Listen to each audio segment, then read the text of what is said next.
Bonjour à tous, je m'appelle Julie, je travaille pour le Centre de culture scientifique et aujourd'hui je vous propose de créer du sable cinétique.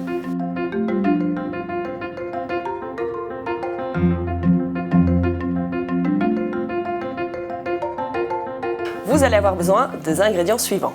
Du sable, de la maïzena, du liquide vaisselle, de l'eau, un saladier beaucoup plus grand, une cuillère à soupe, une cuillère à café et une tasse doseur. On commence par prendre 6 verres de sable.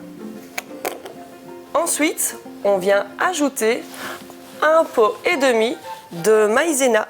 Une fois qu'on a la maïzena et le sable, il faut absolument bien mélanger pour qu'on ne puisse plus voir la différence entre les deux, pour avoir ce qu'on appelle quelque chose d'homogène.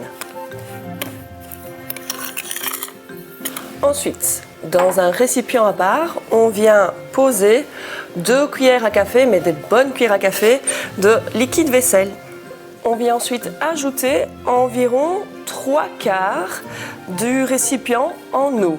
Attention, il faut éviter absolument de faire des bulles. Donc il faut y aller vraiment doucement. On peut s'aider de la cuillère pour verser doucement l'eau dessus. Ensuite, on mélange toujours doucement pour éviter de faire des bulles. Le conseil, c'est de faire des 8. Une fois que tout est prêt, on va verser la moitié du liquide dans notre préparation de sable et de maïzena. Et petit à petit, on va rajouter le reste du liquide. Si, en fonction de la texture, vous trouvez que c'est un peu sec, n'hésitez pas à rajouter de l'eau, mais toujours petit à petit. Tout est une question de dosage.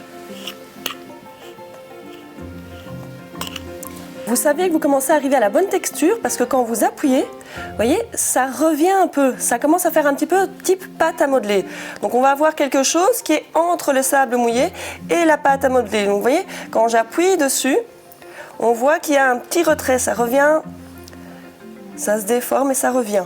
Alors, comment ça fonctionne ?